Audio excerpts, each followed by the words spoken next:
¿Qué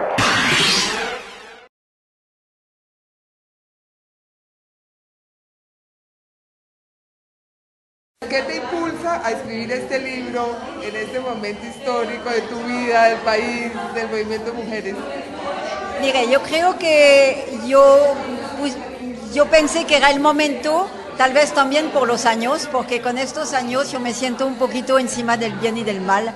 Es decir, realmente quería como que devolver algo a las mujeres colombianas y sé que gracias a mi acento a veces puedo decir muchas cosas que las mujeres colombianas no pueden decir. Es decir, trato de tener la voz de las que no tienen voces.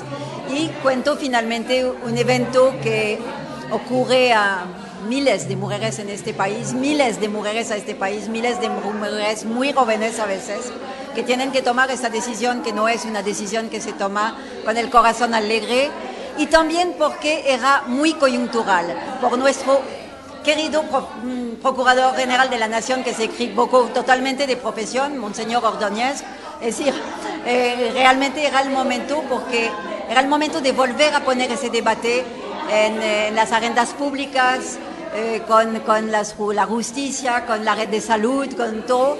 Yo creo que era un buen momento para volver a poner y además porque estamos cumpliendo 5 años del fallo de la Corte Constitucional que liberalizó el aborto para 3 casos excepcionales. Entonces todo eso hizo que me sentía que era el momento.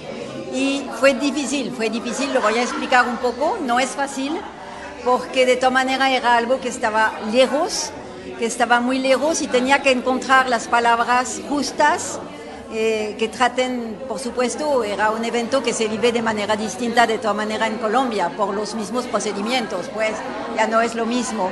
Pero yo creo que no es tanto eso que tiene importancia con las mujeres, es más el aspecto subjetivo, el aspecto que van a cargar una especie de culpa cultural ahí, ¿sí? Es más eso lo que quería mostrar, toda la insolidaridad que genera la cultura patriarcal.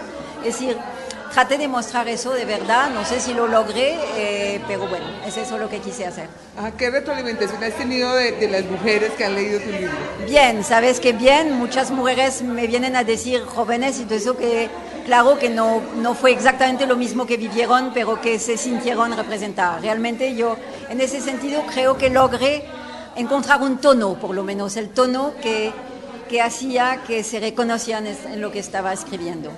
Y también porque ellas, con el último capítulo, que es lo del discurso de Simone Weil, yo quería que las jóvenes conozcan un discurso magistral como es el de Simone Weil, que logró la legalización del aborto en Francia hace 45 años, durante un gobierno conservador y católico. Entonces realmente había tocado a todos los argumentos claves de lo que representa eso para un país, y quería también divulgar un poco ese discurso que nadie conocía mucho. ¿Estamos lejos todavía en Colombia de pensar en una legalización? No sé, pero en el libro, en varias páginas, yo hago la apuesta de que en 5 años tendremos el aborto legalizado. Soy muy optimista, pero quién sabe. Mire la Ciudad de México, en un país como México, ¿sí? Ciudad de México logró legalizar el aborto totalmente. Entonces, ¿por qué no? ¿Qué mensaje le mandas a Monseñor Ordóñez? ¿Qué mensaje le mandas? No, quisiera que le llegue el libro. No, ¿qué mensaje? No, pues yo creo que se está equivocando. Justamente estamos muy preocupadas en Bogotá, todo un grupo de organización, de juristas, de gente liberales y todo eso. Nos vamos a reunir pronto para examinar un poco todo lo que ha pasado con él y ver qué se puede hacer, es decir, más allá de coleccionar sus metidas de pata y todo esto, tratar de ver cómo podemos hacer, quién juzga el Procurador General de la Nación, ¿sí?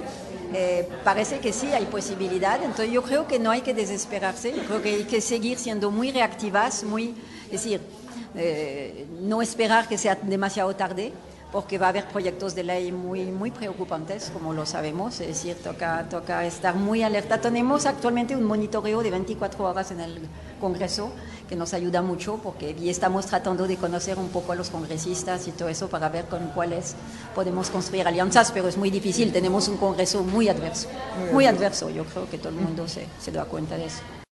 Este evento de lanzamiento de los libros, había que decirlo, de Florence Thomas, y decimos, hacemos, somos, discurso, identidades de género y sexualidades, de Gabriela Castellanos Llano.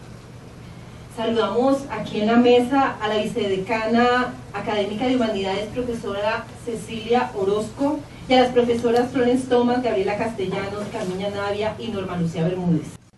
Entonces, bueno, delicioso, es un placer, es un honor estar presentando un libro de una mujer a la que amo tanto. Esta es la tercera vez que me han pedido presentar un libro, pero no por eso crean que soy inexperta. No, en general. De ella es la primera vez, es mi primera vez. Pero no por eso crean que soy muy inexperta, porque yo he asistido a decenas de presentaciones de libros. Por eso sé que una presentación de un libro puede ser muchas cosas. Por ejemplo, una especie de marketing en el que se acumulan argumentos acerca de por qué se debe comprar y leer una obra.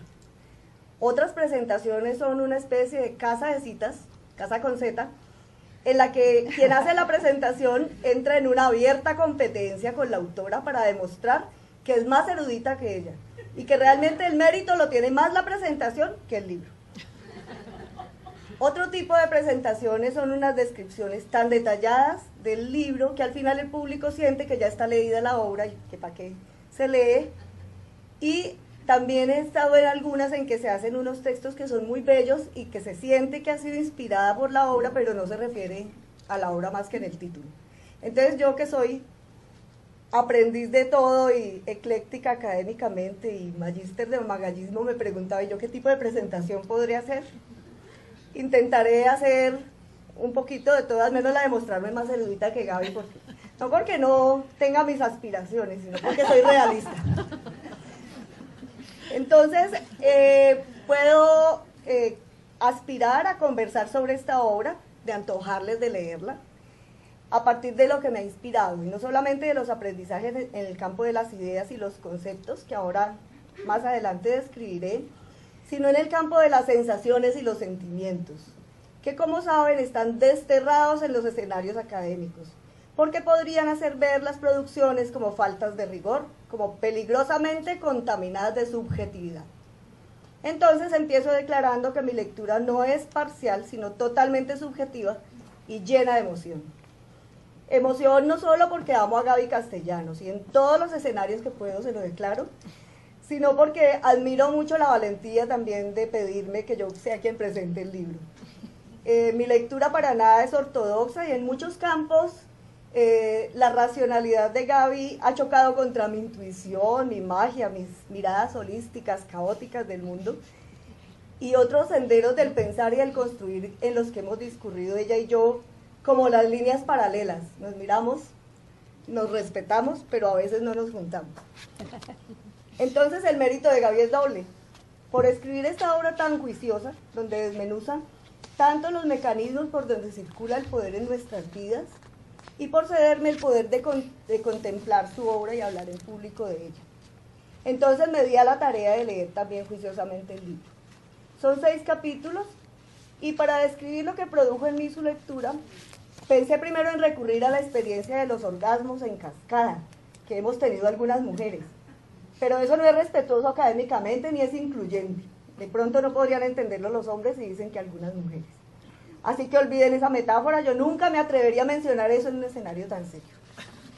Pero ya lo mencionaste. La siguiente metáfora que se me ocurrió tampoco es enteramente correcta. Es la de los espectáculos de fuegos pirotécnicos. Recuerden, la pólvora es nociva para la salud, no se atrevan a hacerlo en casa. Leer el libro, decimos, hacemos y somos, se asemeja en muchos modos a los espectáculos en los que después de una explosión inicial seguida por un chorro de luz de un color, en el aire hay una nueva explosión de otro color, y luego otra, y cuando ya viene cayendo la luz, hay otra más.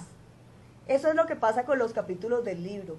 siembran interrogantes y reflexiones que aún sin extinguirse dan paso a otras nuevas, aún más provocadoras. Y después de terminado, sigue la estela y el resplandor en el firmamento de las ideas y las emociones.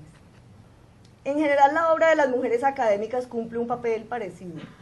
Como argonautas que han recorrido otras galaxias, ellas nos traen noticias de otros planetas, donde otros seres se han hecho preguntas parecidas a las nuestras.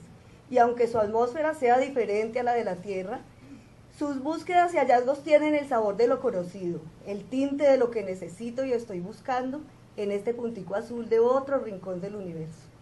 Así que como mensajera intergaláctica, Gaby nos ha traído en sus crónicas relatos de las sociolingüistas, de las analistas del discurso, de novelistas, de semiólogas, filósofas, de teóricas, que revolucionan las ciencias y desconstruyen hasta sus propias certezas, abandonando las ficciones de las certidumbres y dándonos el empujón, temido pero también deseado, de cuando estamos al borde del abismo, llenas de dudas y aún apegadas a las verdades y esencias. La obra de Gaby es de gran valor intelectual en general y no solo para el canon académico. En mis parámetros, que también vienen de la educación popular y las culturas populares, la definición de ejercicio intelectual es aquel de hacer inteligible algo que no lo es, hacer asequible y sobre todo accesible el saber que de otra manera queda cubierto por el pesado velo de los lenguajes cifrados, del discurso inalcanzable, incomprensible, importante, porque solo lo entienden seres elegidos o iniciados. Así que este libro, como los demás de la autora, tiene la ventaja de ser, además de importante, sugestivo y subversivo, muy bien escrito y divertido de leer. No vayan a dejarse asustar por la presentación de Cecilia, de que es muy académico. Bueno, entonces, con la metáfora de los fuegos pirotécnicos, les cuento que la primera explosión es el prólogo.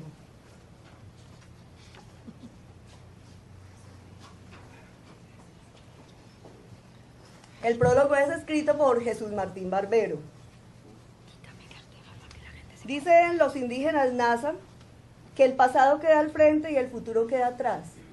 Solo así se explica desde su cosmovisión que podemos estar mirando a la historia y aprendiendo de ella y dar unos pasos que van abriéndole trocha al futuro. Por eso la niñez se carga atrás, porque es el futuro. Y esa paradoja tan lejana del racionalismo parece repetirse, ya no en el tiempo sino en el espacio, gracias al análisis que presenta Jesús Martín Barbero en el prólogo. Por razones de azar, el prologuista tuvo que leer los capítulos en un orden aleatorio, no le llegó el índice. Y eso le permitió determinar el hilo conductor que existe entre ellos. Fue así como pudo develar el horizonte conceptual, lo llama el horizonte conceptual de la obra, compuesto por una tríada que se debate y pone a prueba constantemente, compuesta por las nociones de identidad, discurso y género. A su vez, como en el espectáculo de los fuegos artificiales descrito, cada una de estas categorías es explotada desde adentro, en su significado tradicional o ortodoxo. El discurso, porque sale de su definición estructuralista y estática de entidad con realidad propia, a enfrentarse con los usos, con sus usos, con sujetos y contextos que lo hacen y a su vez son hechos por el discurso en su función performativa.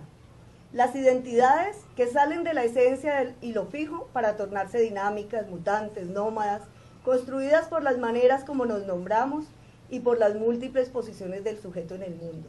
Y el género, que sale del sistema rígido que encasilla dos formas de estar en el mundo, a descubrir un continuo de posibilidades, que cada biografía en interacción con la cultura patriarcal incorpora o reinventa, tomando elementos de la amplia gama de matices y combinaciones posibles entre sexos, orientaciones sexuales, estilos comunicativos, repertorios culturales, etc. El aporte de este prólogo es hacernos dar cuenta que en esta obra uno no mira al horizonte hacia allá, sino que se mira desde el horizonte, hacia una superficie donde aparecen prácticas sociales y lugares muy concretos donde esas tienen lugar. De verdad estoy muy feliz de estar con ustedes esta noche y evidentemente en esta mesa donde pues con mujeres tan valiosas que me están rodeando. Y quería justamente empezar un poco, y quería agradecer evidentemente a Carmiña, que yo conozco desde hace tiempo también. He trabajado con ella unas veces allá en Cali, en su barrio. Y Gaby, pues la conozco también desde muchos años, tú menos tiempo porque eres muy joven.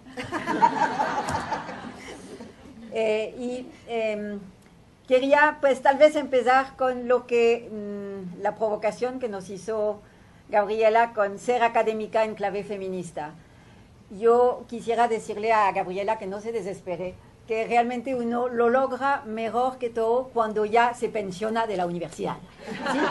Cuando uno sale, sí, de verdad, yo empecé a escribir de otra manera, es decir, los estragos del amor y todo eso son investigaciones hechas con conciencias, con pie de páginas, con citaciones, con todo, con la casa de citas, como tú dices, todo esto, es decir, pero cuando ya me pensioné, yo sentí que podía empezar a escribir de otra manera y tal vez hay una de las recetas ahí que te quiero dar, pero tú la sabes seguramente. Finalmente es como tener una escritura que tiene como fin partir de sí. Yo creo que hay que partir de sí, hay que tener una escritura que uno puede dejar atravesar el cuerpo, que uno puede decir, es eso un poco finalmente.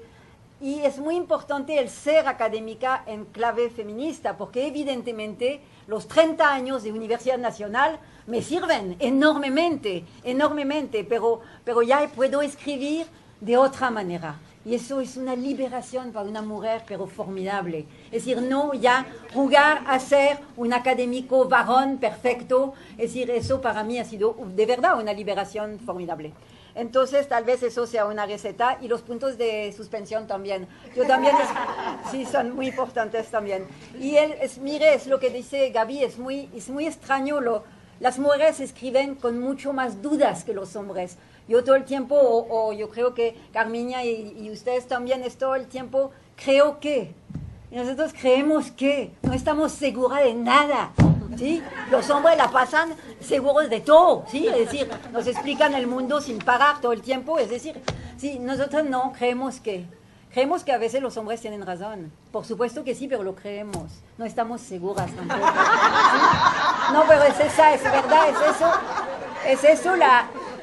es eso ser académica en clave feminista, así es. Bueno, entonces no voy a hacer pues yo creo que ya se ha dicho, yo voy a leerles algunas, 2, 3 cosas, son 2 páginas que tengo sobre el libro y hablarles de 1 o 2 cositas más que hay en el libro y del cual tal vez no se ha hablado. Entonces, en relación a lo que escribo en general, siempre escribo para tratar de remediar una falta de derechos para las mujeres. Siempre escribo con la firme convicción de que la democracia que conocemos es incipiente, es insuficiente. Siempre escribo animada por un sueño, y más que un sueño, una utopía que se puede resumir en una pequeña frase: otros mundos son posibles para todas y todos. Y cuando pienso en otro mundo posible para las mujeres, lo primero que se me ocurre es que sus cuerpos se vuelvan territorios de paz, de respeto, de dignidad, y que ellas, todas ellas, puedan afirmar, sin dudarlo: mi cuerpo es mío y sobre mi cuerpo decido yo. Y mis escritos, mis libros, de alguna manera siempre han hablado de derechos, de dignidad, de igualdad, de seguridad y de autonomía para las mujeres en relación con sus vidas. 45 años antes, en 1965, en una cafetería en la Universidad de París, y le acaba de decir a este hombre colombiano que no estaba preparado en absoluto para esto, era de Tunja, Boyacá, es decir, había sido seminarista, es decir, bueno, etcétera, estaba ahí haciendo un posgrado, también había estudiado filosofía en la Javeriana, etcétera, y es decir, se había enamorado de París, y se había enamorado de las mujeres de París también, es decir, y realmente le acaba de decir: yo estoy embarazada. Entonces eso, bueno, y a partir de ahí, mirando eso, digo: ay, tengo que escribir algo sobre esto ahora. ¿Por qué dejé tanto tiempo para escribir esto? Porque a partir de ahí yo decido escribir esto. El segundo capítulo se llama París 1965. Yo aborté. Hubiera querido interrumpir voluntariamente mi embarazo, pero yo aborté. Entonces ahí es toda la historia. Que ha sido un capítulo evidentemente el más difícil del libro. Ha sido un capítulo difícil, porque imagínense 45 años atrás, yo no había tomado apuntes ni nada de esto, por supuesto. Es decir, entonces es un trabajo de memoria que sirve también a la vez un poco probablemente de catarsis, ¿por qué no? Es decir, yo creo que finalmente, como ya se dijo, toda mujer que aborta, es decir, tiene en ella una huella biográfica, no una huella forzosamente traumática en absoluto, es decir, sí, pero una huella, está ahí, está en su cuerpo, está en alguna parte. Entonces esa huella la trato de meter en palabra, a veces tengo que parar porque no encuentro las palabras, porque no puedo seguir, porque yo quería encontrar la palabra justa, exacta. Yo les puedo leer exactamente un párrafo nomás para mostrarle un poco. A veces era tan difícil, tal vez casi crudo, que yo no quería seguir así. Yo decía, no es así como hay que decirlo. Ahí le leo, pero pues le leo un párrafo nomás. El médico se sentó entonces en una vieja silla frente a la mesa. Bueno, yo tengo 1965, 10 años antes de la legalización del aborto en Francia. No hay píldora anticonceptiva, no hay, es decir, está apenas empezando a llegar la píldora anticonceptiva a París. Es decir, no teníamos nosotras las mujeres de mi generación, ¿sabes? Sino el calendario, para mirar, ¿sí? Estos días sí, estos días no, estos tal vez sí, estos de... Bueno, es decir, el calendario, sí, eso era lo único que teníamos. Sí, ahí hay otros que me miran, que son de mi generación, que saben perfectamente de qué hablo, ¿sí? Este maldito calendario que nos decía un día, miércoles, no llegó la menstruación. Es decir, no, pues es eso lo que vivíamos, es decir, ay, no se hablaba de derechos sexuales y reproductivos, es decir, estaba el método Orino, el famoso método Orino para tener hijos, pues. Es decir, no, pues sí, porque es que eso era más o menos, ¿sí? Es decir, entonces es eso lo que conocía yo, es decir, y como lo dijo, Carmiña, realmente había estudiado psicología muy bien, era muy buena estudiante, todo eso, pero no nos habían preparado en nada a todo lo que era la vida de una mujer de 22 años en una universidad en París, además entre Simone de Beauvoir y Jean-Paul Sartre, porque sí, tuve la suerte de estar detrás de ellos, y les puedo decir que ya en el 67, 2 años después de ese evento, ya se habla del aborto en Francia, se empieza, porque 10 años después va a ser legalizado totalmente, ¿sí? Pero pues, a mí me pasa cuando todavía no sé qué me pasa realmente, ¿sí?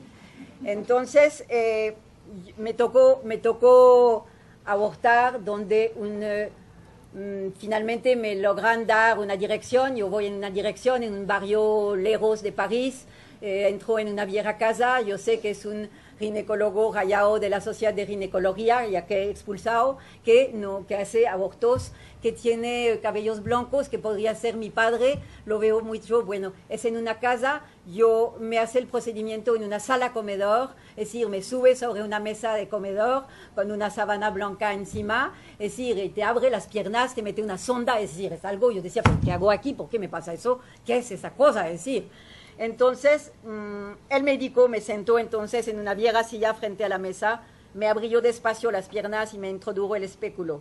No me acuerdo cuánto tiempo necesitó para instalar la sonda en lo más profundo de esa parte de mi cuerpo que no podía haber sido diseñada para semejante tortura. Yo no sé cuál genio diseñó la anatomía, la fisiología y concibió la genética humana.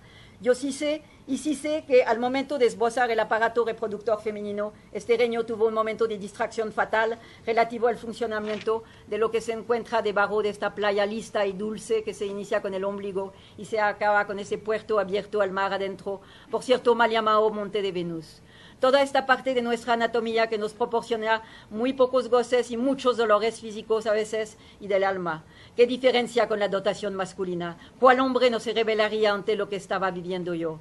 Faltaban entonces unos 20 años para que yo conocería a Silvia Galvis, esta mujer tan solidaria, esta mujer de Bucaramanga, esta mujer tan solidaria con el mundo femenino, quien nos dejó muy pronto y quien escribió un día contra el establecimiento religioso una frase ya emblemática para Colombia. Abro comillas, si fueran los hombres quienes se embarazarían, el aborto no solo habría sido hace siglos despenalizado, sino que además sería un sacramento. Cierro comillas. Y por supuesto que sí, evidentemente que sí. Es decir, y eso los hombres lo saben. Si fueran ellos que se embarazarían, sería un sacramento el aborto, hace tiempo. Entonces, eso sí, Al acordarme de mí acostada en esa mesa, el sexo abierto, ofrecido y penetrado por instrumentos que un hombre me estaba introduciendo, esta reflexión de Silvia me parece hoy de una incuestionable pertinencia, por supuesto. Entonces, cada capítulo de este libro, es decir, eso es el de París 1965, en el cual cuento mi aborto en Francia 10 años antes de la legalización. Un capítulo para el cual quise tratar de decir lo indecible. Es eso un poco el título, había que decirlo. ¿Y qué había que decir? Tratar de decir lo indecible. Lo indecible que a veces, yo me acuerdo de que Carmiña llama en su primer escrito una experiencia límite. Es una experiencia límite, está al límite, ¿sí? Es una experiencia límite que uno toma finalmente cuando está al pie de una pared, donde ya no hay ninguna otra posibilidad, ¿sí? Y cuando me acuerdo de María Ladi Londoño una vez en un auditorio lleno, al cual que se hablaba ya del aborto, hay una gente que le preguntó, ¿y por qué las mujeres abortan? Pero con un aire medio furioso, ella dejó un tiempo en silencio, no hubo un silencio, y ella respondió, porque las mujeres son responsables. Y me parece tan chévere eso. Sí, las mujeres abortan porque son responsables, simplemente, no hay más, ¿sí?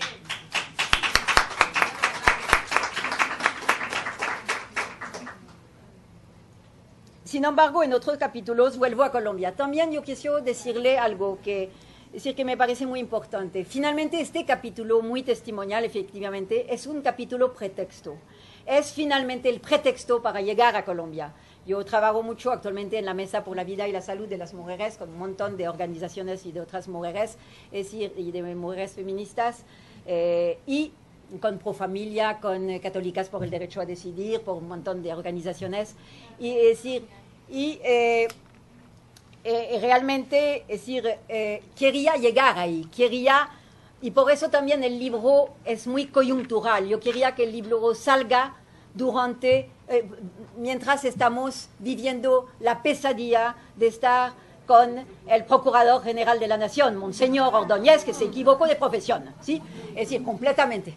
Entonces, es un libro también muy coyuntural, era el momento de hacerlo, era el momento de decirlo, es decir, porque yo quería que eso se vuelva en el debate público. Lo del aborto está actualmente otra vez fuertemente en el debate público. Ustedes saben que se va a presentar varios proyectos de ley, hay que ser muy reactiva y muy alertas actualmente para tratar de hacer retroceder el fallo de la Corte Constitucional, inclusive esto. Y el procurador va a presentar un proyecto de ley para tratar de que la objeción de conciencia se vuelva no solamente personal, sino institucional. Como las instituciones pudieran tener conciencia, ¿sí? Es decir, en general son las personas que tienen conciencia. Pero es decir, hay toda una especie de cruzada, como lo llaman ellos mismos, entre católicos, de estos católicos duros, etcétera, Opus Dei y compañía, y los conservadores, ¿sí? Que van a tratar de hacer retroceder con todo lo posible. Actualmente, yo no sé si aquí también, pero al final, en Bogotá, están los del Opus Dei y todo eso, al final de la misa los domingos, están haciendo firmar una petición aquí también, sí, para tratar de ver si pueden hacer retroceder el fallo de la Corte Constitucional. Sería gravísimo para este país, ¿sí? Gravísimo, absolutamente, ¿sí? Piensen que la Ciudad de México ha legalizado totalmente el aborto, la Ciudad de México, con un país tan machista, católico, etcétera, ¿sí? Entonces, realmente, y actualmente, de todas maneras, Colombia es una referencia en cuanto a aborto, porque en América Latina, Colombia es el único país que tiene las 3 excepciones liberalizadas, ¿sí? Es decir, la violación, la salud de la mujer en peligro y la malformación del feto. Es el único que tiene las 3 excepciones. Muchos países como Argentina, etcétera, tienen una, el aborto terapéutico, etcétera. Pero entonces somos una referencia actualmente y es posible, ustedes saben que todos los derechos que hemos adquirido son susceptibles de volverse atrás, ¿sí? Todos. Entonces hay que volvernos absolutamente veedoras de lo que hemos ganado para tratar de que eso no se logre. Entonces, ese capítulo pretexto es para llegar a Colombia. Y en el siguiente capítulo, yo llego a Colombia, Colombia 2010, la sentencia de la Corte Constitucional, un cambio que abre caminos. Ahí yo cuento un poquito la historia, brevemente, porque hay muchos escritos ya sobre eso, es que efectivamente, no sé si ustedes saben, seguramente lo saben muy bien, que antes del fallo de la Corte Constitucional hubo 7 proyectos de ley por medio del Congreso, 7 proyectos de ley para tratar de legalizar el aborto, los 7 desde los años 70, cuando llegó a Colombia, llegó en el 67, ya en el 70 hay un proyecto de ley, del 70 hasta el 2000 hay 7 proyectos de ley que tratan de abrir la posibilidad de legalizar de alguna manera el aborto, 7 proyectos que fueron archivados en 2 meses, más o menos, ¿sí? Es decir, en 2 meses por los sectores más conservadores y por la Iglesia, el poder de la Iglesia, etcétera, se archivan todos estos. Hasta que Mónica Roa llegue al país y nos diga, compañeras, mujeres, ustedes han hecho un trabajo formidable, pero olvídense del Congreso, lean la Constitución y hagamos una demanda de constitucionalidad simplemente, ¿sí? Y efectivamente, pues, mirando la Constitución se descubre que podíamos hacer una demanda de constitucionalidad y ella lo logra, se logra muy rápidamente, de hecho, a partir del momento cuando ella llega. Y es así como, entonces ahí hay un capítulo donde yo hablo de eso, pero que viene con 6 casos emblemáticos que toma para mostrar que a pesar de tener ese fallo de la Corte Constitucional, ¿sí? que liberaliza el aborto en estos 3 casos, es decir, las EPS, las IPS, los estamentos judiciales, las redes de salud, hacen todo lo posible para tratar de obstaculizar ese camino para las mujeres que solicitan un aborto legalmente en estos 3 casos, ¿sí? Es impresionante lo que ha pasado, es decir, los 6 casos que escojo se leen, hay algunos se lee con escalofrío, es decir, que son absolutamente abominables, es decir, abominable, ¿sí? De mujeres a los cuales se les hace de todo cuando tienen absolutamente ya, tienen el papel de la fiscalía o tienen, es decir, el certificado, el médico que dice el feto que está esperando esta mujer está sin cerebro, está sin, ¿sí? Ah, no, pero vamos a consultar entonces el comité ético, pero señora, el comité ético lo reunimos solamente cada mes, entonces vuelve en un mes, ¿sí? Bueno, ya tiene 3 meses de embarazo, va a tener 4, ¿sí? Y después le dicen, ah, no, pero es que sabe que no es muy seguro, vamos a hacer otra ecografía. No, es que es algo. Es decir, cuando evidentemente tenían que hacerlo cuando presenta su certificado al otro día, simplemente, ¿sí? Y las mujeres en la mesa por la salud y la vida de las mujeres llegan con 20 semanas de embarazo, simplemente, ¿sí? Es gravísimo eso, ¿sí? Y evidentemente abortar con 20 semanas o abortar con 1 mes y medio es absoluto, no tiene comparación, ¿sí? Un embrión de 1 mes tiene 5 milímetros, 5 milímetros, no me invento nada, está ahí, están las fuentes, ¿sí? Un feto de 20 semanas